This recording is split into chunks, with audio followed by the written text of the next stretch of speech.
Today on the Perception and Action podcast, my interview with Carl Woods from Victoria University about his research on what it means to know, guide, and correspond with our environment, both on and off the sports field. So it's time for a call to action. Hi, this is Rob Gray from Arizona State University. I've been on a now over 25-year journey as a researcher, professor, and high-performance consultant to understand how we acquire and adapt our perceptual motor skills. Welcome to the Perception and Action podcast, where I discuss how psychological research can be applied to improving performance, accelerating skill acquisition, and designing technologies. Before we get to today's topic, I want to tell you about my new book, Learning to Optimize Movement: Harnessing the Power of the Athlete-Environment Relationship, available now on Amazon in paperback and ebook formats. This book is the follow-up to my best-selling skill acquisition book, How We Learn to Move. In it, I discuss how we can go beyond learning basic coordination to becoming an elite mover, evidence-based principles for learning and coaching optimal movement. Take your game from proficiency to mastery. Now on to the show. Okay, today it's my pleasure to be joined again by Carl Woods from Victoria University. We've been on some of our journal clubs before, but first time we've had a great chance to interview him one-on-one. How you doing, Carl? Thanks for joining me. Yeah, very well. Thanks, Rob. No, thanks for having me on. Any opportunity to jump on and have a bit of a chat with you is definitely something I'll shoot at. So, yeah, appreciate it. And so, yeah, I mentioned you've been on it before, but I've never had a chance to kind of ask you about your background and how you kind of got into all the sports science and things you do. Yeah, I've got a pretty eclectic background, I guess. Mm-hmm. I've moved around quite a bit, and that probably is just reflective of the kind of interests that I've had along the way. I guess they're all broadly within sports science, however that would be defined these days. Mm-hmm. But I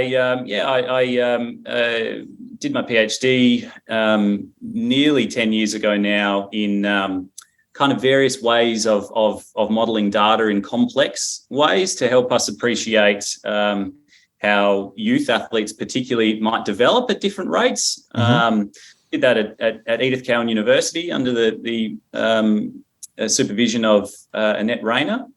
And then from there moved to North Queensland, where I took up a teaching research post at James Cook University, where I spent more time, I guess, sharpening my research and teaching skills in broadly motor learning and control and skill acquisition.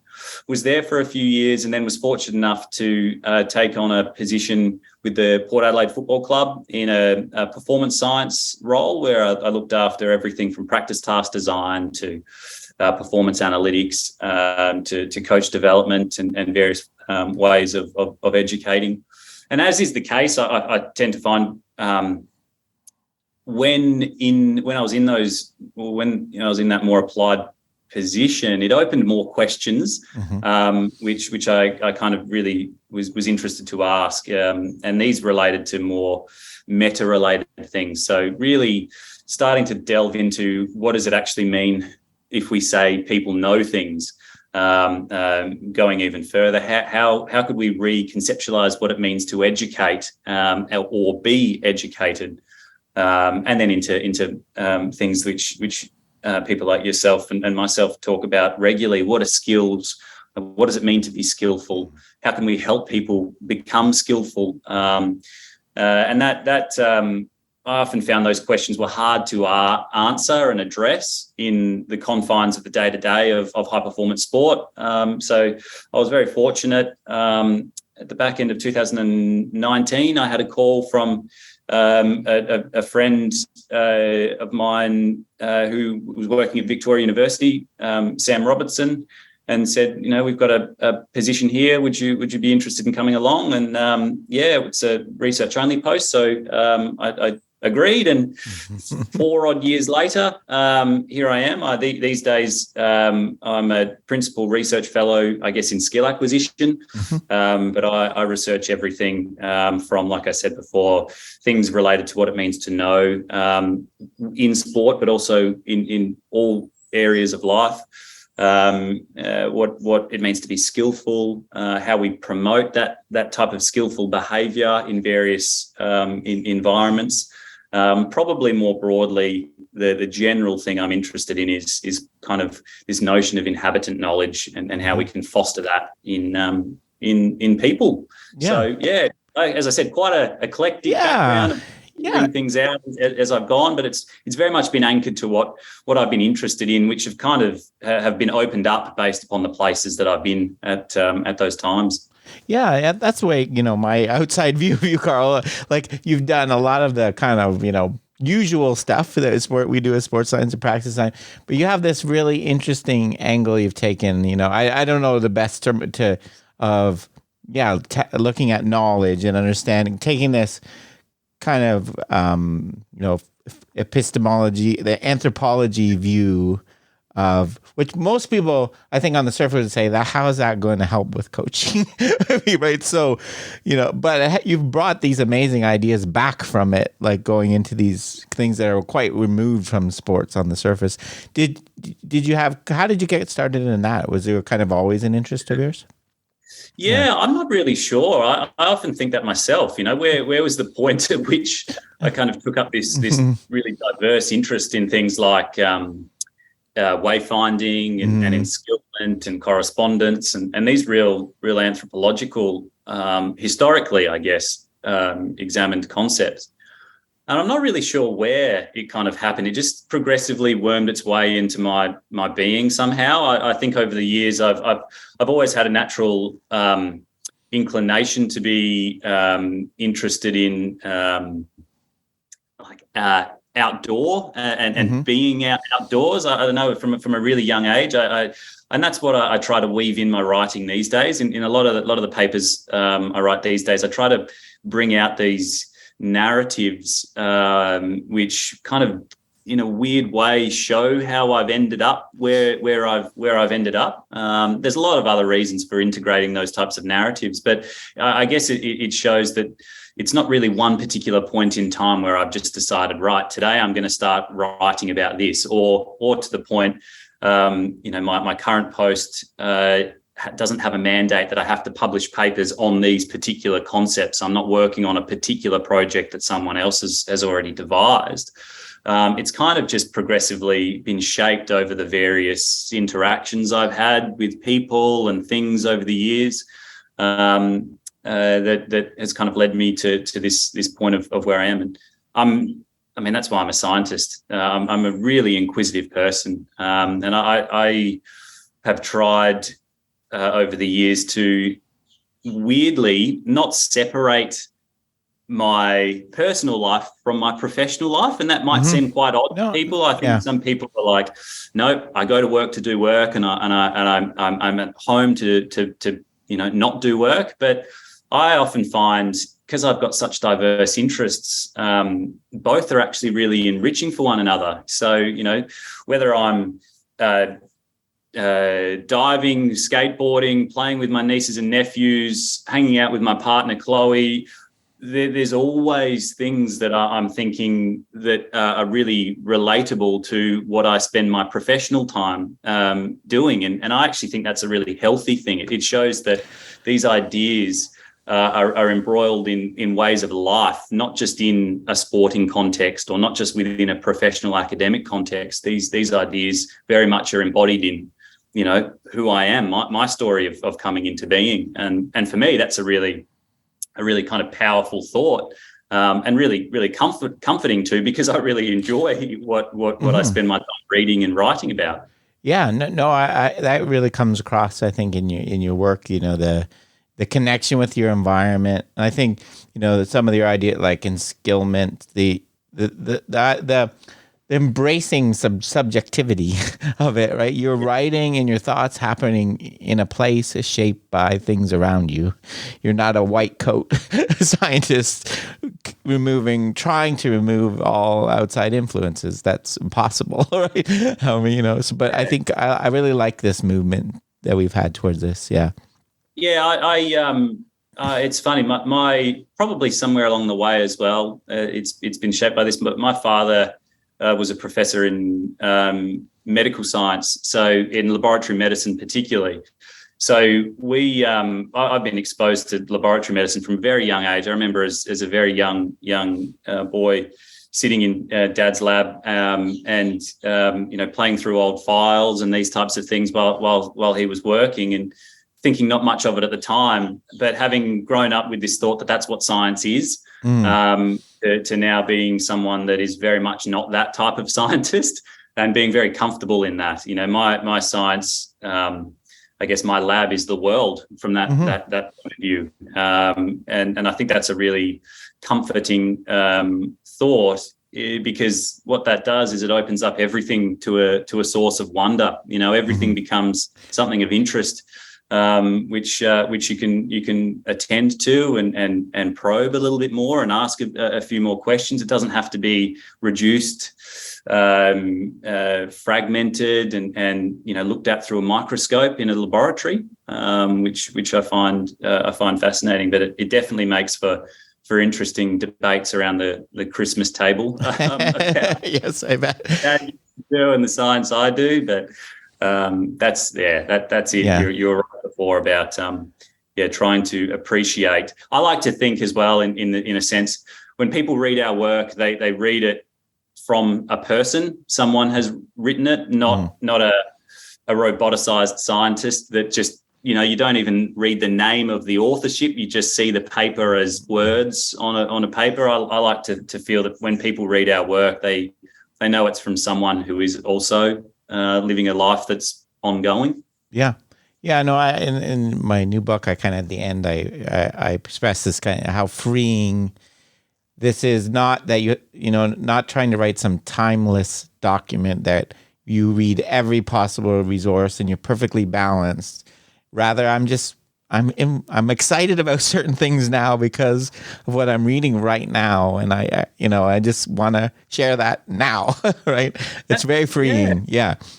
That's it. I really like the thought of papers and our works kind of knotting threads together, but they don't close the knots off. They just shoot these loose ends off in various directions, and those loose ends are they're responsive. They're waiting for other people to join in with and share their experiences and cast them out. And in that sharing of the experience and joining in with the loose ends that we've exposed, that opens up new possibilities and new areas of going. And to us, to our group at least, that's what like sustainable research is. It's not, a paper shouldn't be, in my opinion at least, shouldn't be started and ended and that's it. There's nowhere further to go. It should actually expose more questions and rich opportunities for others to carry on, because that's what opens up this kind of generativeness of life. So I like to think of our papers as just this kind of meshing or knotting together of all these loose ends which shoot off that other people can pick up and follow along if they want to or not. It's in your maybe kind of your term, it's like leaving a marker on the path, like dropping a piece of bread, a breadcrumb for someone else to find on their on your path. I like that. And I like, you mentioned the wayfinding, and I think part of what I see in your research is we talk a lot of this view of skill is search and a coach's role as a guide. I think it's very easy kind of in dynamics terms to describe that, but describing it from a more human side of what those things mean. I think that's what it feels like for me, you're trying to, by connecting it to anthropology, connecting to other cultures, like what a guide is, what does a guide do? But can you talk a little bit about that and maybe bring in the idea of wayfinding and things like that? Yeah, for sure. I wrote about this in a 2021 paper titled "Toward Ithaca." We talk a little bit about these contrasting perspectives on education.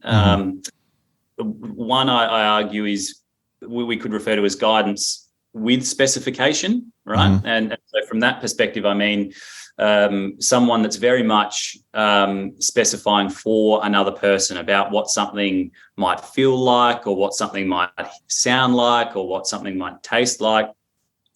And what that does is it kind of, in my opinion, and through the work that we've written, that dampens the exploration of people. It kind of prevents them or immunizes them from going off and experiencing things themselves. It's a bit like, you might ask me, Rob, if we're out on a hike, what's around that corner? And it would be a bit like me saying, there's nothing really to see, don't bother. Let's keep going in this particular direction. I'm specifying that there's nothing there to see, so don't stress, don't worry. I am more inclined to push towards a counter of that, which is guidance without specification. So I don't foresee knowledge as something that I can impart on you or that I can transmit to you. At best, I can help in situating you in places that you can figure things out yourself in a safe but kind of uncertain way, is what Keith Davids might say.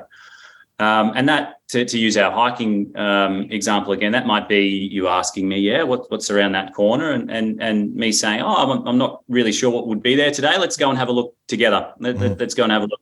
What I'd noticed before is this, and this. Perhaps let's see what you pick up this time. So that's very much walking alongside someone and nudging them towards things that they may want to pick up, or things that perhaps they may not necessarily pick up first time around. And that's because me as a more experienced other in those situations, I don't tend to follow this perspective that I know more than you. It's perhaps that I just know better. By knowing better, I'm perhaps more sensitive to things.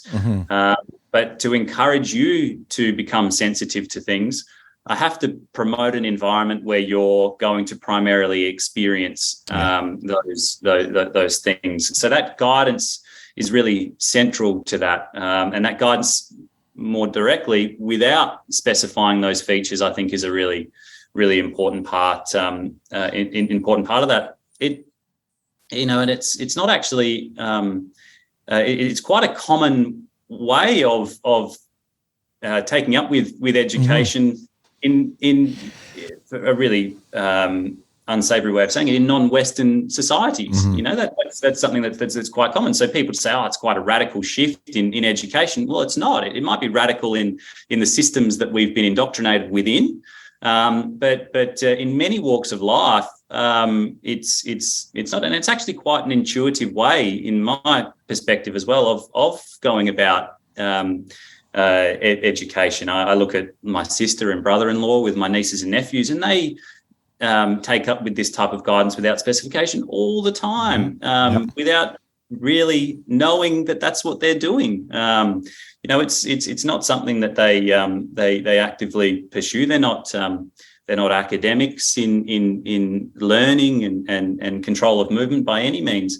But it's just quite an intuitive way of how they interact with their children. So I don't think it's quite radical. I don't think it's really radical at all. I think it's actually more radical to think that knowledge is something that I can give to you and transmit to you in this kind of unidirectional, authoritative way. I think that's quite a radical way of thinking what education is. But yeah, for me, that's really the crux of it, and that ties into these various interpretations of the word education. Work I've done with myself, for example, we talk about education as one of this notion of teaching and transmitting, which is what a lot of us have been used to, sitting in a classroom, quite authoritatively, a teacher standing atop of us while we're sitting down, and they're transmitting information to us to be recited, to be memorized, and then to be somehow regurgitated in tested situations. And then there's another appreciation of education, which is one to lead people out into the world, such that they can experience things for themselves. They can learn to pick up information not secondary information, but primary ecological information, specifies features of the world that may be of interest to them, may be of more interest to them than it is to me. But that's I think, a much more humble and exciting way of going about education. Yeah, no, I agree. Both education and practice, we've kind of, the way we've formalized it, it's not like the ideas are, we're pulling them out of nowhere. It's naturally we've done these things. Like my example is my dad was a big fisherman, and he taught me how to fish, the casting and how to find good spots to fish and how to do that without ever formally teaching me anything. But we didn't sit down and read a book No. He just let me experience all these things. I don't even think he thought of it as teaching himself. Like he would just let me experience these things, and he knew how to give me new experiences. And if occasional word here and there, but it was a very natural way to learn, I think. Yeah.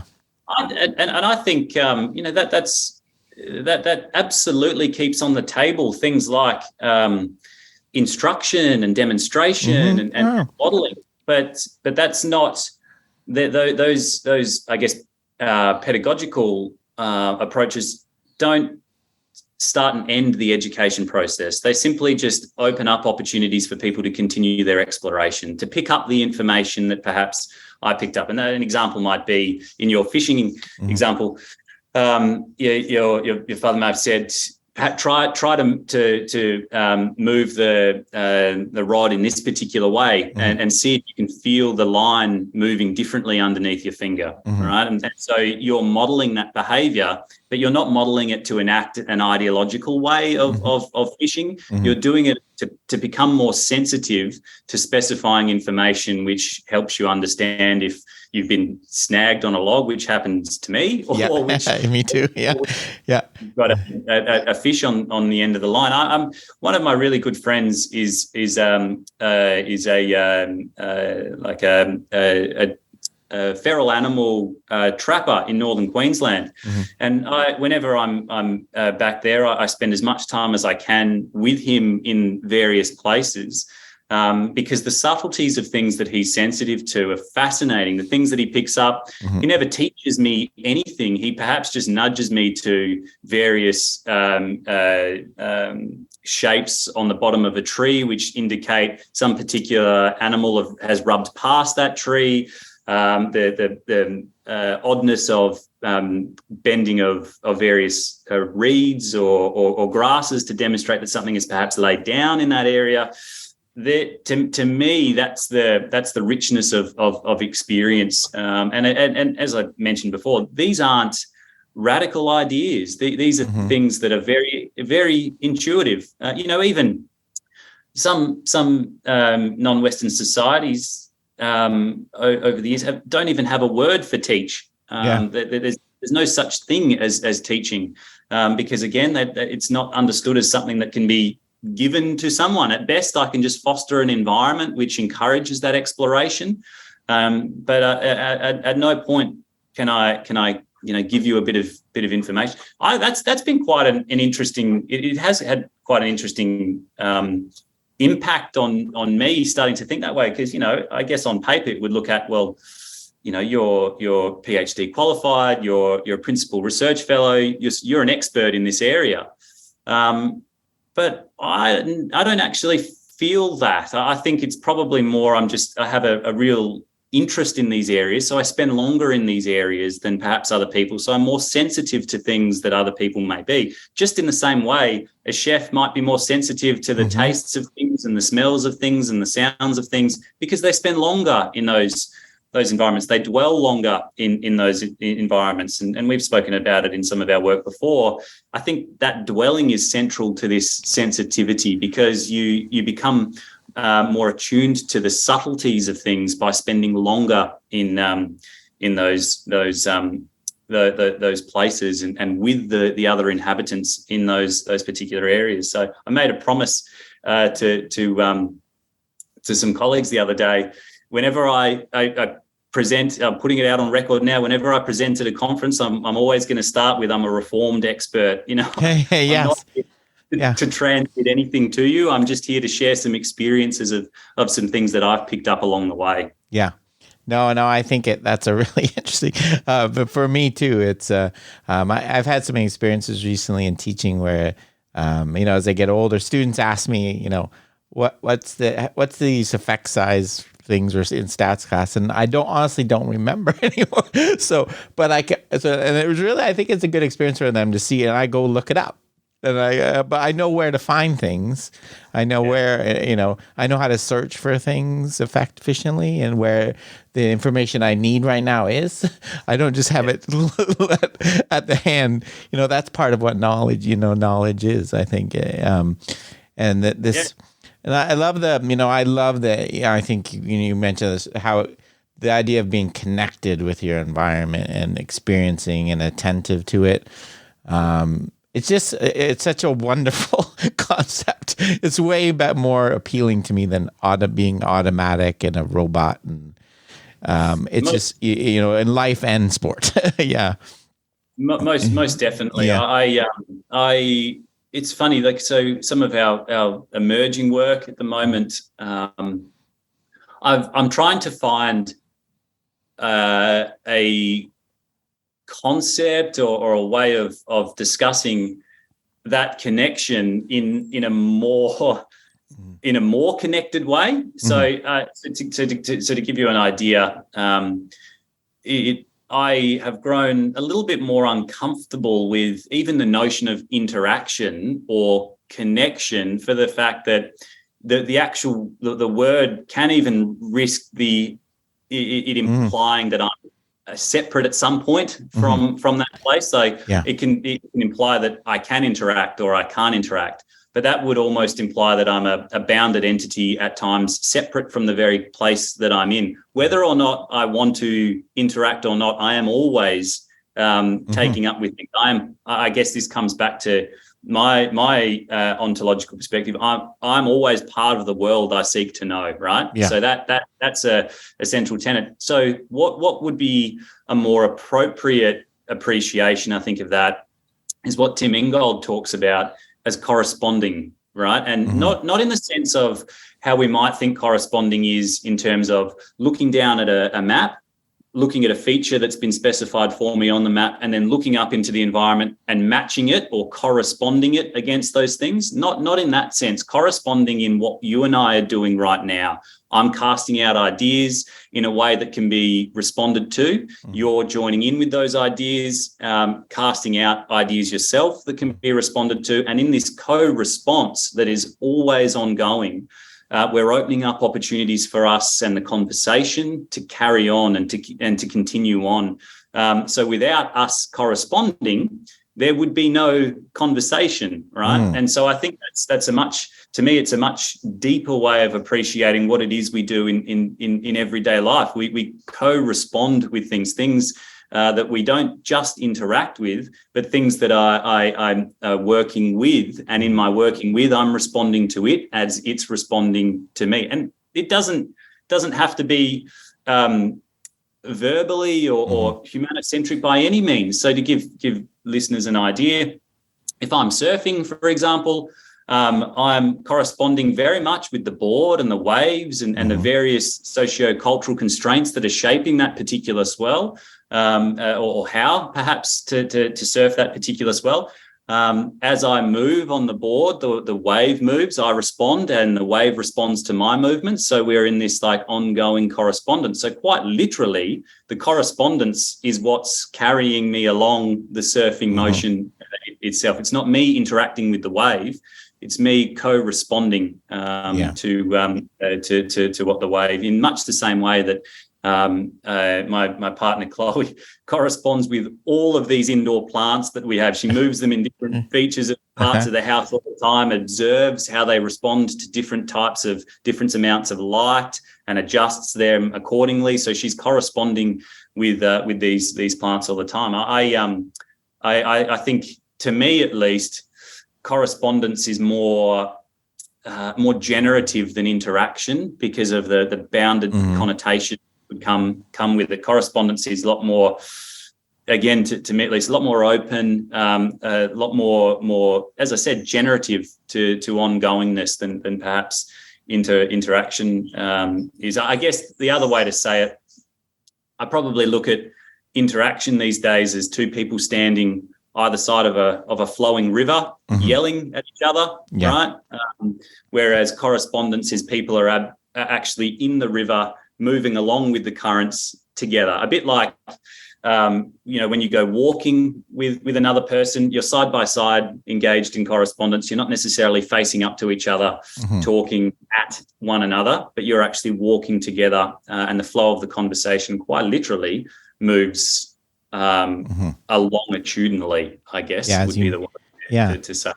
Yeah, no, I like that. I have the same kind of feeling about, it's hard. There's not a great word for it, like describing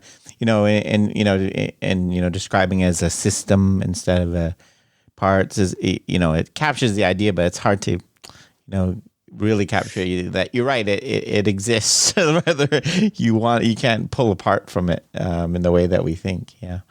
But Karen Barrard talks a lot about it from a point of intra-action as opposed to inter-action, which I find fascinating through her approach, broadly captured in this agential realism. But as I said, I think I'm probably warming more so to the notion of correspondence as opposed to interaction, although knowing full well, I think most people, at least from an ecological perspective, when they use interaction, don't necessarily mean bounded entities transmitting information to each other. Yeah. I don't think that's what they mean. But as I said, I guess it's probably more from a comfort these days. I like to think, how can I find a way that really conveys this ongoing response, this ongoing conversation with the world?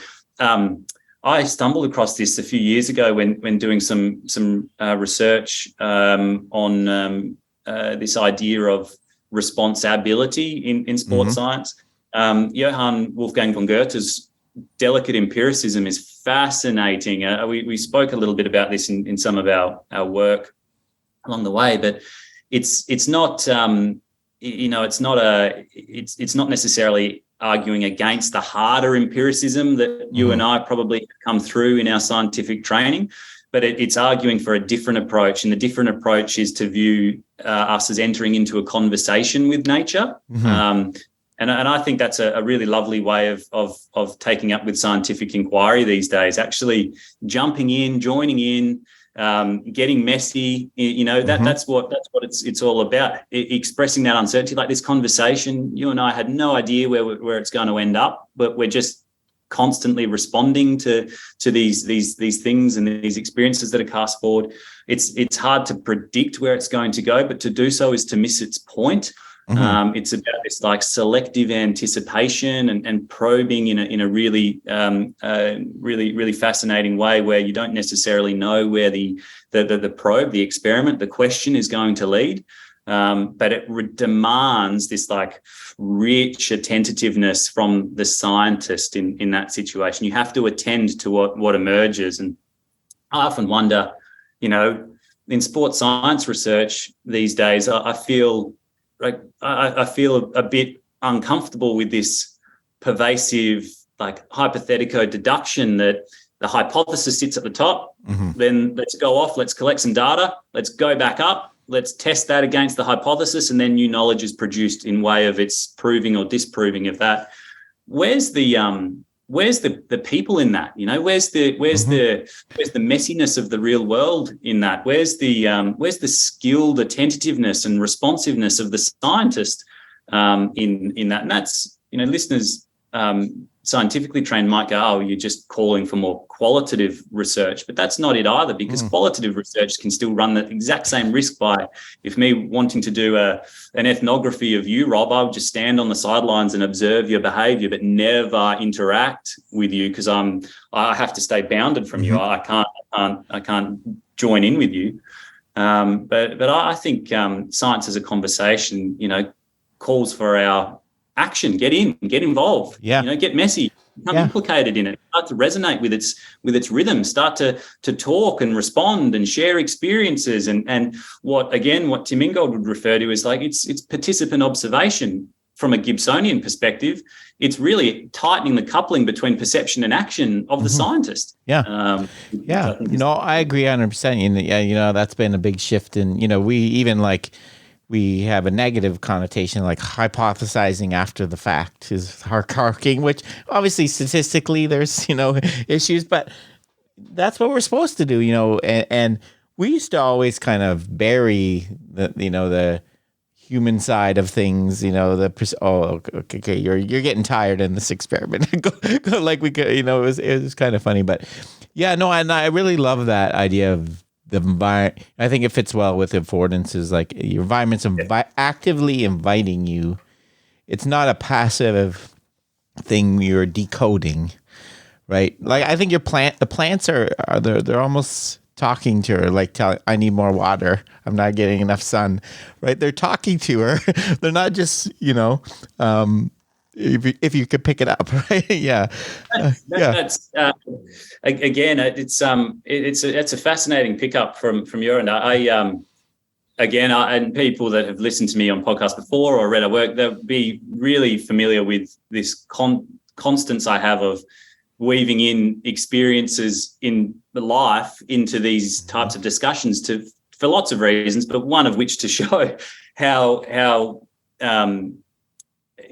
they transcend sport and these types of bands that we on them. But I have this discussion with my partner's father regularly, who is an organic farmer, and I say, look, Gary, how easy would farming be if you could just talk to the plants, the mango trees, the sugar cane? How easy would it be if you just talk to them and say, look, do you guys want more water? Do you need more sunlight?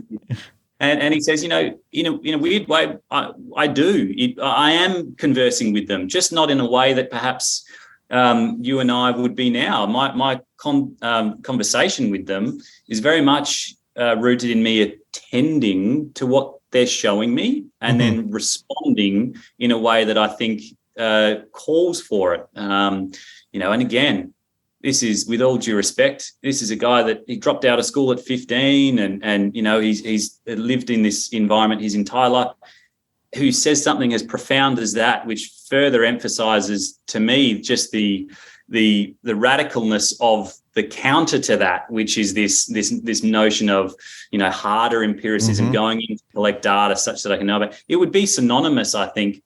You've got children and a partner. I've got a partner. It would be synonymous to going, Rob, you can only know your children and loved ones by standing from afar, setting up some hypothesis, really controlling the environment, waiting for them to act in a certain way, extracting bits of data, modeling that data, then determining whether or not it agrees or disagrees with it. Then you can stand back and go, right, now you know about your child, or now you know about your loved one. I've never, ever collected data on Chloe or anything. Well, then that begs the question then, well, how do you get to know them? How do you know them? Because if from a scientific perspective, if we talk about knowledge production, which is like rife these days, if we talk about knowledge production, that follows very much that model of vertical integration of setting up the hypothesis, controlling the conditions, sending in the scientist to follow a strict methodology, often using measurement tools which extract data, which render the scientist not even really needing to be there. They then take that data, house it, store it, clean it, visualize it, and model it, and then have these results, which produces knowledge.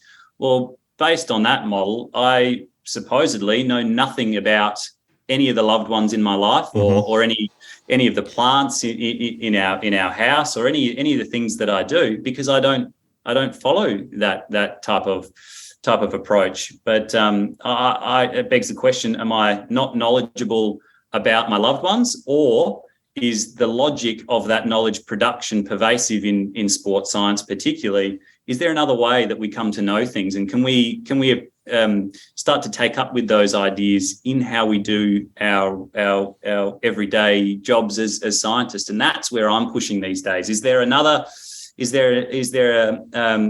epistemic shift towards knowing through implicated participation, where we can still be rigorously scientific, right? We can still be reliable, and we can still be what I guess hardened empiricists would say, can we still be like reliable with in terms of what we observe? But can we do so in a way that renders us part of the very world, not separate or away from it? Can do so in a way that renders our implication, and that's the stuff that I'm spending a lot of my time these days trying to explore. Can we move toward what we're referring to as like a corresponsive sports science, not a removed sports science? Yeah, 100%. I think that's one of the issues with why sports science hasn't had the impact like on actual sport. That's the experience I've had too. You go when you actually start going on the field. You have people in front of you. Will this work for this one person? Like, I could be a scientist and say, well, I need to recruit 10 people. Or I could just dive in there. And, and the other kind of thing is as scientists, we're taught to like qualify everything and not belief is kind of a negative word in science. I'm not supposed to believe in an approach, right? That's not a science word, right? Is there evidence? And I think I've told this. I once had with Lou Hardy in the UK. He used to tell me, like, would you bet your next house payment on this working or not? Right? You have to and so so I can dive in there and believe and get in this, but at the same time, I could have a control group and measure things. I can still be rigorous, but it doesn't mean I can't jump in there and something I really believe in and try to make it work with every little effort I can do. Yeah. That's I think the important thing to emphasize with this too is it's not arguing that those methods are wrong, right? It's just arguing for a different way of doing. Is there a different way that we can come to know the world away from this, epistemologically objective model of how knowledge is produced? Because how we all live our lives, the answer to that is, there is a different way. And it's how we get to know things that are very important to us, things that matter to us. And that's very much embedded in primary experience. It probably bodes into these notions of the hierarchy of evidence and what is characterized as evidence, which is fascinating, and even still, I have these debates with colleagues a lot about what even is research impact. As far as I have been concerned along the way, what I used to think was really impactful in research in terms of demonstrating results off of a particular methodology or training program and going, look, this works, this is what we have to do. I don't necessarily see that as impactful these days as work that leaves me qualitatively different in some way. I'm not sure how, so to give you an idea, the amount of methodological work in sports science that says this is the way something has to be done is huge, right? There's a large amount of that type of work.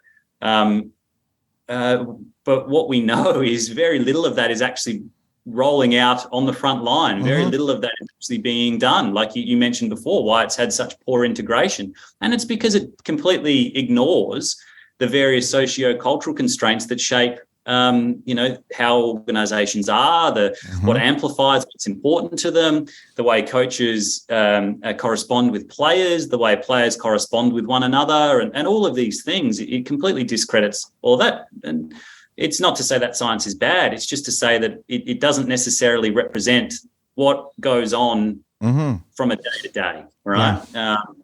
So I often think, it would be quite beneficial to try to move toward a different way that doesn't account for that per se, but just is part of it. It's just what it is. It's just how we go about things. I think that though requires a bit of a appreciation or a call for what impact means, what evidence can mean in a really serious way, taking it seriously, not taking it as because it wasn't an RCT, it wasn't a randomized control trial, it doesn't, it doesn't count. It's not evidential. Oh, well, that's Rob, that was your experience, but where's the the numbers to demonstrate that? Where's your objectivity in that? It doesn't count.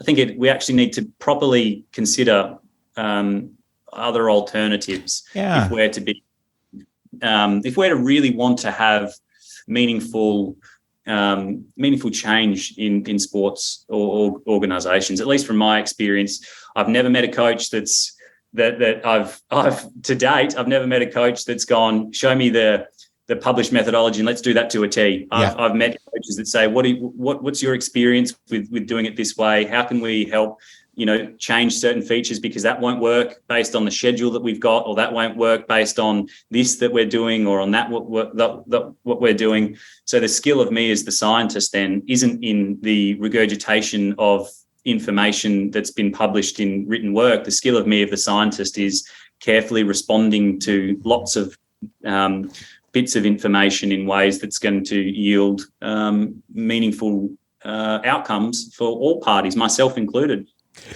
Yeah, no, I have this, I'm beginning to like good research impact is like inspiring and guiding more than like I give an example, like the focus of attention research. So we have this overwhelming body of evidence for external focus of attention. Is impact if all organizations completely adopt? No, like impact to me is when I start hearing the coaches like, hey, maybe we can try an analogy with this, or getting them to think about cueing in different ways. That's impact, right? Not like exactly following this. You're right. The experiment or the study. It's getting them to explore different ways of doing things, and that's impact to me that I see. When I can achieve that, I'm really happy. Yeah. Well, you've had a qualitative shift on someone's life. Yeah. Like they're starting to attend to different features of the world that perhaps they may not have, based upon based upon your correspondence with them. Like Jean Lave in the 90s spoke a lot, not about research impact, but like classroom impact, right? Mm. So how do we determine the impact of a subject that a student does? And traditionally we would say, I'm teaching you about chemistry, and so I'm going to determine the impact of my teaching based on how well you do in a test that I set up. All right. And so let's say you get 80%. We go, well, yeah, that was pretty impactful. On me, I get 40% and go, oh no, that wasn't impactful for Carl. What Lave was basically encouraging was not to take impact in that way. Take impact as, how are the children taking up with chemistry outside of the classroom? Mm-hmm. How are you hearing them talk about it at recess and lunch? Are you hearing them discuss it when they're ordering something from a canteen? Are you hearing them share ideas in the schoolyard about something that they heard in the class?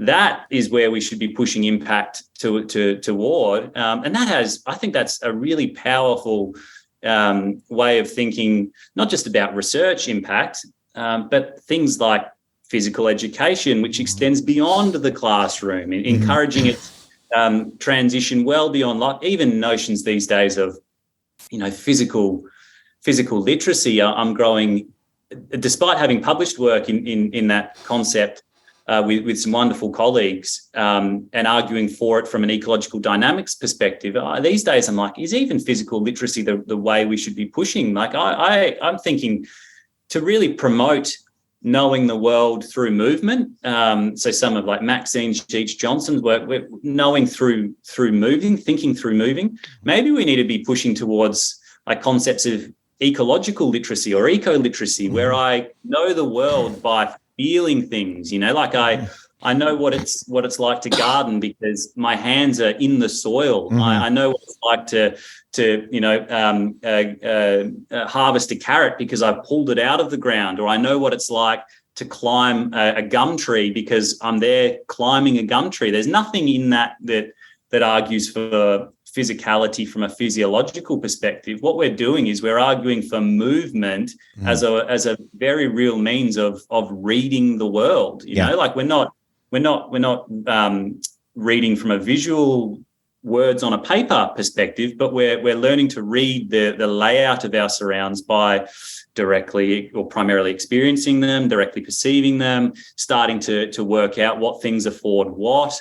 And it's much more, as I said, it's much more this notion of like eco-literacy as opposed to physical literacy. I like that. So it's not movement for its own sake. It's exactly. It's that's really Gibbs. Is information variance you experience through changes, like moving and interacting with your world. So movement is a medium through which we can know our world. I think that's a great way to put it. Yeah. So it's not about reading a text per se. It's learning to read. I keep going back to and again, anyone who's read any shred of our work will realize how much I really enjoy the work of Tim Ingold. Mm-hmm. But there's an excerpt in his 2020 book, which is a different book, but it's absolutely fascinating, Correspondences. And he talks about this this kind of epiphany he had one night where kind of woke up, in this like overly romanticized sweat, thinking, enough with words, let's experience the world. And that's what I kind of keep trying to resonate with, like how can I write in a way which people are obviously going to read. So it's secondary from that perspective, but not as a mode of transmission, but as a mode of encouraging people to go out and experience what the world has to offer, pick up things for themselves, feel things for themselves, learn to detect information for themselves. How do I shift the balance in our writing such that it's not just all secondary, but it actually pushes the balance towards primarily experiencing things. It's a challenge which I'm not sure. It's a paradox. I don't know if we are ever going to solve it. I think it's just something fascinating to think about when we write research, particularly on these types of concepts, which we're arguing for. Perception is direct. We want to be pushing towards knowledge of the world, not necessarily knowledge about the world, but we're doing so in a way that is almost secondary.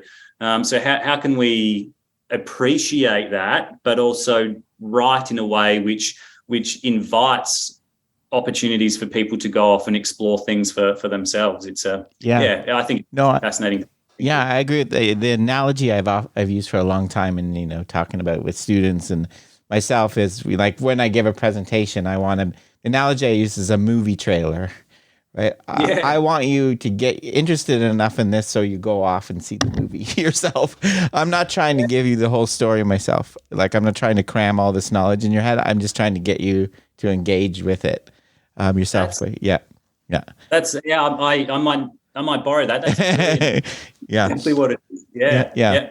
And then get you enough interested about it, and you see the relevance of it to you that you want to go. Well, that's. I often think back, to myself, and you might be similar. I've never undertaken formalized courses in some of the stuff we're writing about these days. I'm not a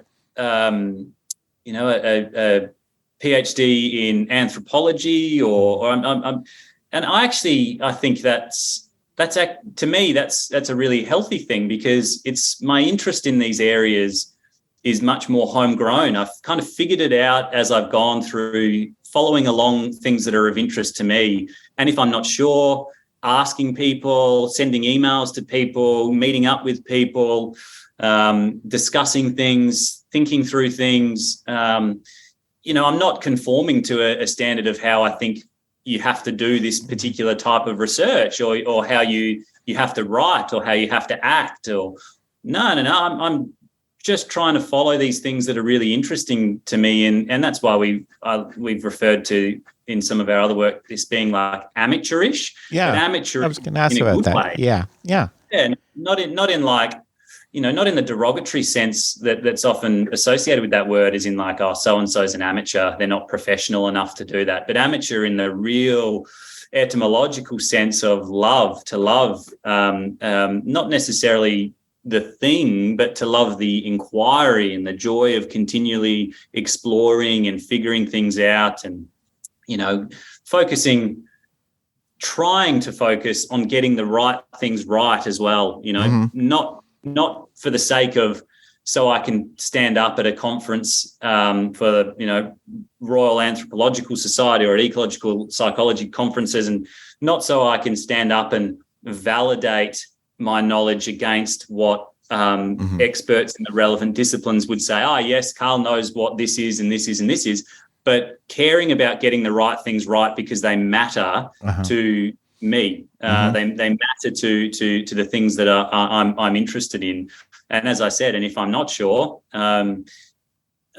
reaching out, asking questions, and being really, really comfortable with that associated humility. But yeah, I think for lots of us in these areas, it's kind of started from a kind of homegrown interest, like this serious interest, which has just flowed along. Yeah. That's it. That's how I've experienced it too. With if there's certain kind of concepts I keep adding to my understanding over time because I want to use it. And like when you first learn, traditional education, you learn it so you can regurgitate it, right? You can give the textbook definition of specifying information. But once you try to apply it and, all these, you kind of have a push to and you start to question. I often said, like, some of the smartest people I know are kind of dumb in the sense that they don't just say, oh yeah, I know what that means. They're like, okay, no, I don't know what that means. Explain it to me.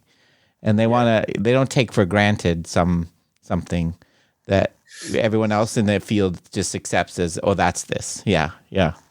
It's almost, they're almost non-encyclopedic. Yeah. They're not a repository of information. It's not like, oh yeah, I'll go to Rob because he can just recite this, and this. And of all people in our area, you're probably one that could be argued could do that because of the immense work you've done in this space, the podcast, the books, and these things. But I think the more powerful thing there is when people hear people like yourself say, no, I'm still figuring things out. I'm still working out what these things can mean and evolve and how my appreciation of them can change over time. So much is the power of that.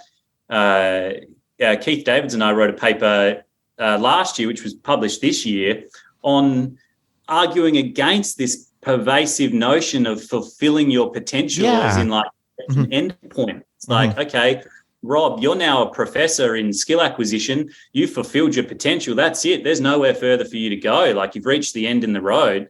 What a kind of not only is that like a capacious metaphorically, like you're a container to be filled up, but it's just a really depressing, I think. That's way. for sure. Yeah.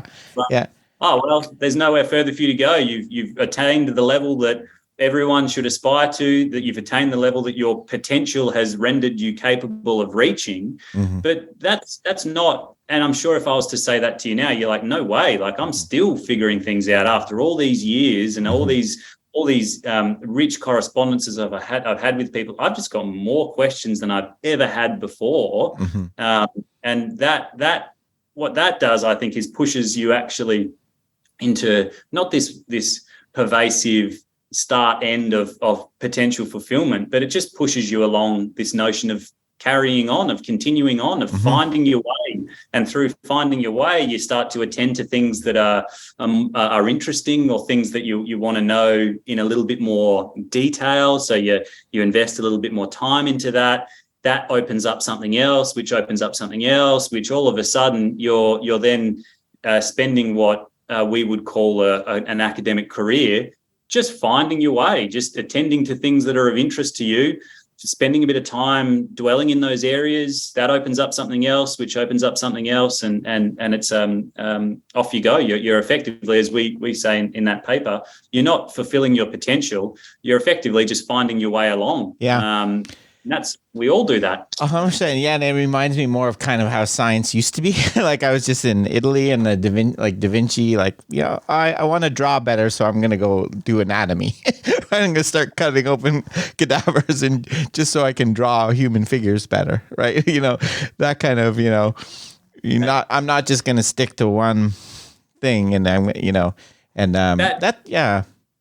think that's got fascinating insights as well for athletes. I've written some work which should come out soon with Veronica Richards, and we talk a little bit about this notion of what if in really high level athletes, Olympic level athletes, what if they don't have to specialize at really late in their career and just focus on being a swimmer, or just focus on being a runner, or just focus on being a rower? What if they were a rower, but also fostered their interests in photography, or fostered their interests in cooking, or fostered interests in something completely different to the sport itself? Would that actually be detrimental to their performance, or would it actually hold open spaces for them to carry their lives on, such that they don't win an Olympic medal at 21 years of age and think, geez, I've fulfilled my potential, that's it, my life's over, what am I supposed to do now? But what it actually does is it fosters a broader environment where they can start to attend to lots of different things. And it's just this, winning an Olympic medal is just one knot of their life that is ongoing along the way, which then flows on into a career in media, which flows onto a career in something else, which flows onto a career in something else. But the role perhaps then of high performance programs could be not to hyper specialize really late in their career, but it could actually be to promote exploration and discovery beyond sport. So they might, as I said, they might have interests in such diverse things, rather than trying to blanket that, or them doing it really late after hours, or not having time at all to do it. How can we weave that in to their current main interest, which might be rowing or kayak or running or whatever it might be, and do so in a way that kind of holds open exploratory places for them later in life? That would be a fascinating way to think of carrying on in high performance sport, I think. And the amount of stories you hear along the way of athletes winning medals and then, that's it. I don't know what else to do with my life, or I've retired now and I've only ever known this. I don't know what else to do with my life. I think it's a really tragic narrative, which I think maybe we can ask ourselves, can we have a role in actually moving away from that by fostering opportunities for ongoingness in other areas? Yeah. No, I think that's a great point, Carl. And actually, I just a few weeks ago interviewed Joe Baker about his new book on talent. And we were talking about, it is a good chapter on this, about how a lot of people aspire to be a great athlete, and they think it's such a spectacular life. But one of the key characteristics of it seems to be successful is accepting a very mundane life, where you can't go to parties because you have to get up early. You can't eat this. You can't experience this restaurant, right? It's accepting this kind of sacrificing other parts of your life by so focused on your sport, which, I agree, especially given that such a small percentage of people are actually going to get anywhere with that to the highest levels, that, I think it's, you're right, fostering better, broader things, and I think would be beneficial. Yeah. The thing I keep going back to with that is the wonderful work by Eric Reitveld and Julian Kiverstein and Ludwig van Dijk on the skilled intentionality framework. I keep going back to the richness of the affordance landscape, and they present it from a mental health perspective in their paper. They talk through the various heights, widths, and depths of an affordance landscape with people suffering from various mental health illnesses.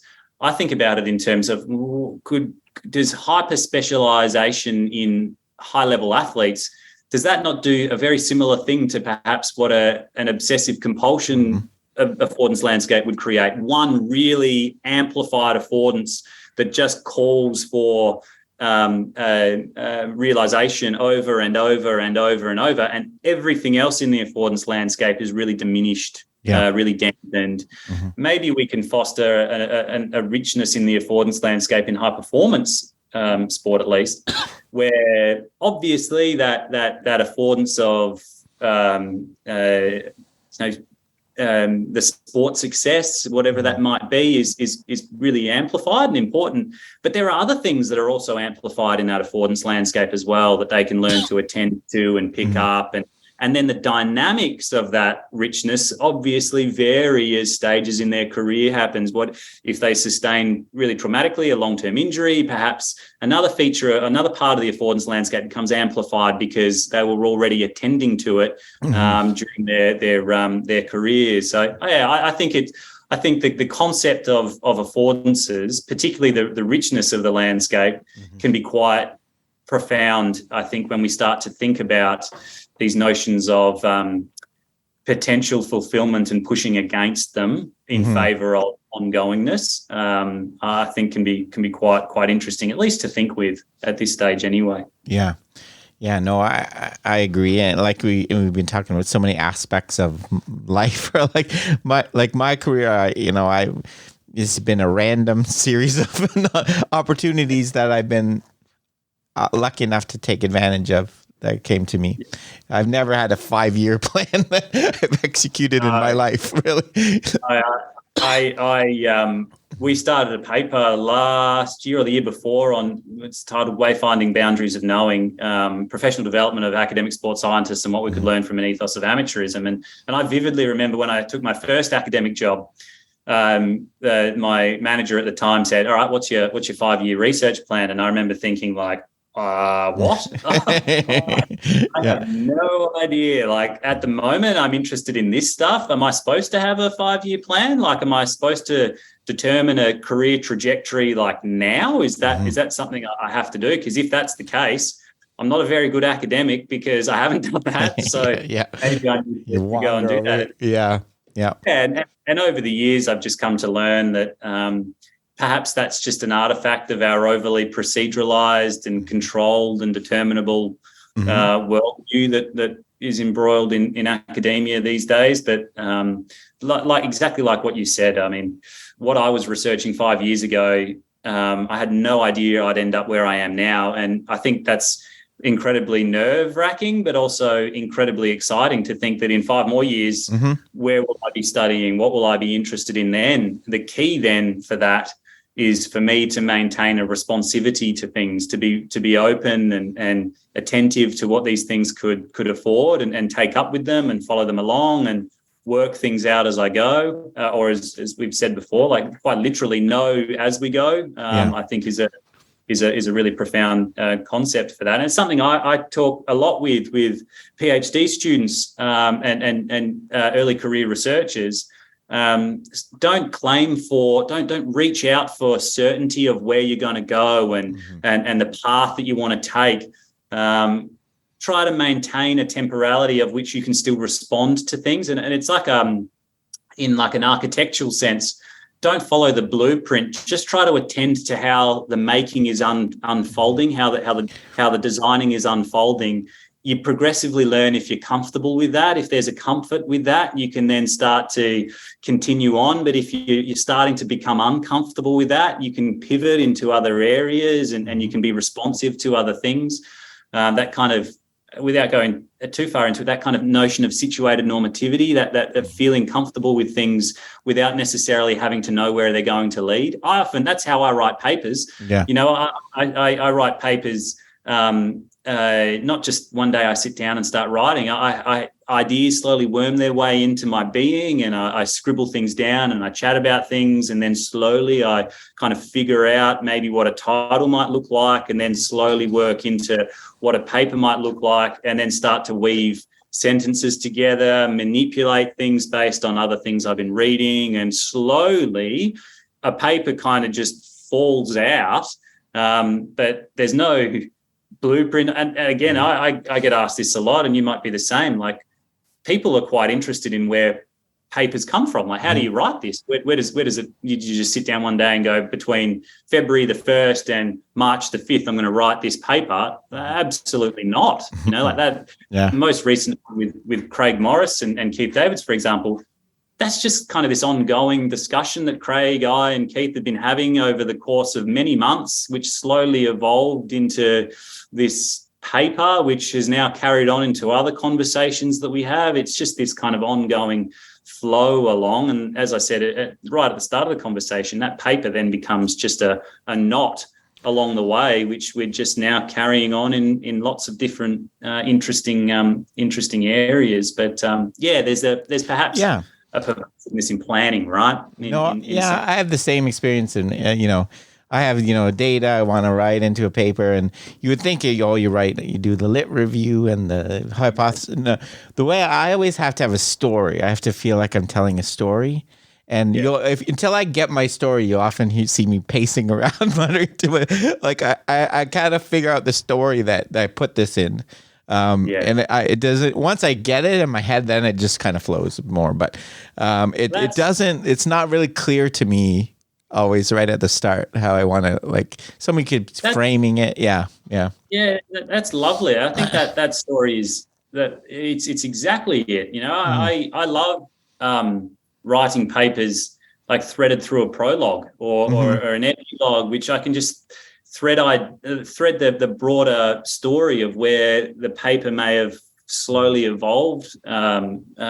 I think it's a really that's what I meant before as well when I was talking about papers being written by people, and people living storied lives, and these storied lives are entangled into places not just geographically, but into the kind of socio-cultural constraints that shape the way we are, because we're always situated beings, right? So the way I would write a paper is very much entangled into the place that I'm in those particular moments and the things I'm attending to in those particular places. So I love that notion of situating kind of narrative in the work we do, because it shows that, and it also argues against this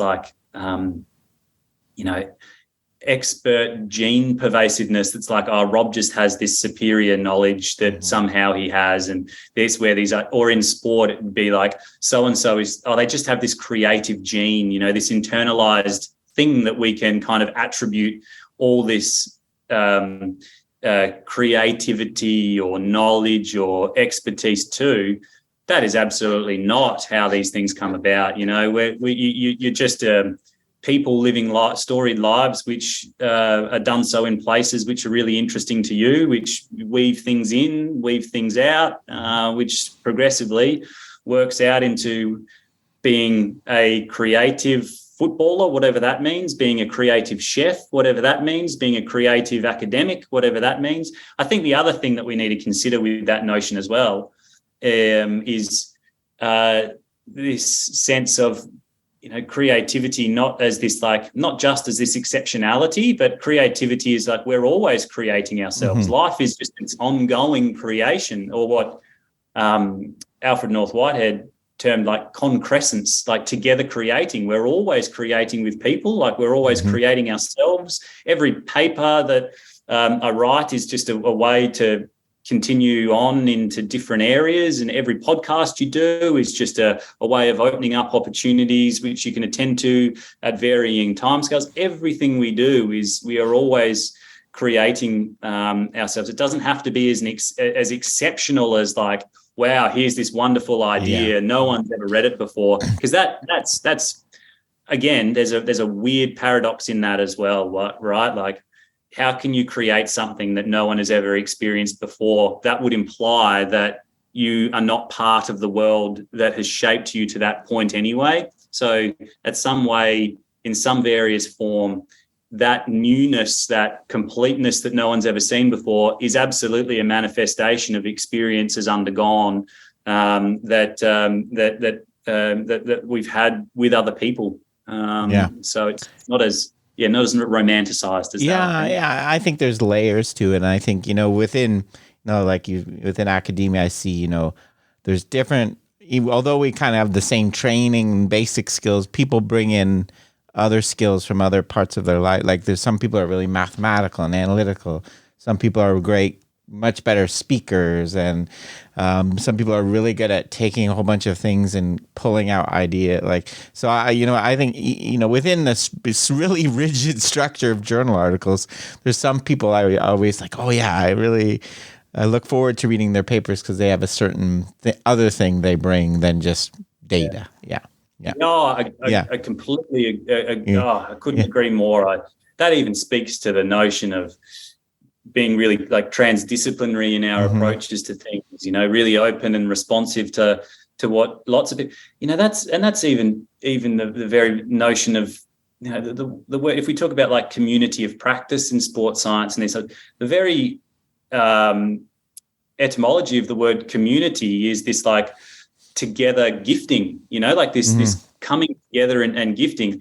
That's what I think we should be pushing again towards in sports science, is people just gifting experiences. And if we start to understand what someone gives or shares, and we understand it as a gift, we're more inclined to be attentive and caring of what's shared and responsible to what is shared in such a way that when we cast something out, it's treated in the exact same way. It's that kind of gifting logic is something we're exploring at the moment, in almost in a bit of a counter to the extractive logic of going in to pull out data almost without consideration of what people that data is extracted from almost have to say. That unidirectionality of going in under the guise of scientific rigor from a methodological perspective. I can't talk to you. I just got to go in and collect this data, get out, analyze the data, and there we go. But maybe if we adopted more of a gifting logic, as understood more so in kind of indigenous philosophies,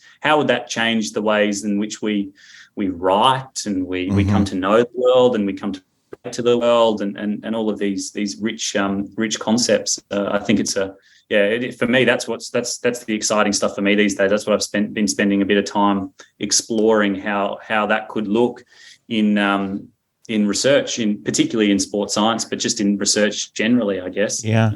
I've come to that kind of my career. Early on, I was, I felt my major contribution was through empirical like experiments, producing empirical results. And as I got more in my career, I kind of, through my, kind of experiences and I think disseminating, and kind of bringing things together, talking about other people's work, I never would have considered that in earlier in my career that would be of value, but just bringing together a bunch of disparate things from other people, I can see that's a really way I can help now in my career. Yeah. So I think it's kind of, there's lots of different approaches. Yeah. Most definitely. I think that's and I guess it's the important thing again to reiterate is a lot of this stuff isn't like anti the harder empirical stuff. It's just trying to show that there are other ways of knowing and being that don't have to necessarily follow that logic. And they're no, in my opinion at least, they're no lesser importance. No. They're no more importance. They're just a different way of doing, which I would have loved, 10 years ago to perhaps have been exposed to, because maybe along the way, one of the reasons why I've slowly evolved into the stuff I'm interested in these days is because I often found, the harder empiricism of data collection and analysis and showing these empirical results objectively just didn't lead to any of the integration that I would hope for as a sports scientist. We do this stuff because we hope that sports organizations are going to follow what we're telling them to do in these works. And they weren't. And I kind of was left racking my brain going, but these are really cool analyses and these are really cool collection techniques. And why aren't you guys doing this? This is going to win you games, and this is going to. And that wasn't their problem. That was my naivety. That was me going, there's more going on here than just there's more to sports science than collecting data. There's more to sports science than analysing data. There's a heap more to it. That is one part of it, and at times an important part of it. But like you said before, the stories embroiled in these things, I think at times are more important for me, at least. And they're the stuff that can be impactful without any data. They can lead to meaningful connected. Yeah, for sure. Carl, I bet we could talk all day probably, but I don't want to keep you forever. So, that was we planned it. We had an exact plan for that discussion, topic by topic. Not at all. That was really enjoyable, Carl. And maybe to end, can you give us a little plug? Is there anything what you're working on right now you wanted to kind of? Firstly, I loved it. I happily talk all day long about this stuff, and I apologize anyone that's made it this far if there's too many offshoots to follow. No, it was fantastic, Carl. Yeah. But no, as I said, I just it's probably more a plug. Just some of the wonderful people I get to work with every day, which stem a lot of these conversations and these ideas. People that don't even know I'm entering into a conversation with them. So someone like Tim Ingold doesn't, despite us talking in the past, doesn't perhaps know how correspondent I am with some of his work.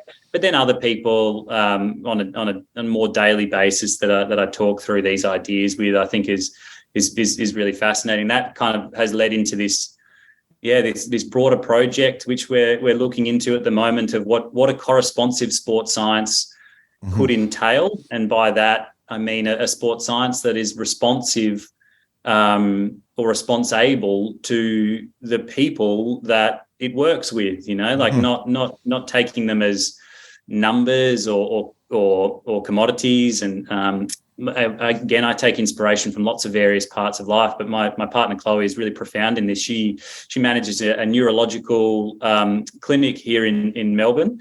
She's an exercise physiologist, and she detests the words that reflect the people that she works with as clients. They're not clients. They're not patients. They're people with names that live lives, that have interests, that have things that they like to take up with. I'm responsible for those things. My part of my job is being responsive to their story and joining in with their story of becoming. And I often think that's a fascinating way of thinking about research and research in sports science. How can we be responsive in our practice? That's where I'm pushing towards these days. Well, that's what's interesting me. Of interest to me at the moment. So where that work will lead, I'm not too sure. But over the next few months, that's the kind of stuff that may start to fall out. So, as a general plug, it's probably more a general plug to the people that I get to work with in the places that I get to work, as opposed to a particular thing that I may have that I might go and read this and go and do that. No, that's great, Carl. I appreciate it. And so thank you very much for the great discussion and joining me today. Not at all. Thank you very much. Okay, that's it for today's episode. Remember, you can contact me at robgray@asu.edu or follow me on Twitter at ShakyWeights. To find out more about the podcast, please check out perceptionaction.com. Finally, to support the podcast and receive bonus materials, including a monthly coaches meetup, please head over to patreon.com/perceptionaction. This is Rob Gray from ASU. Cheers for now, and keep them coupled.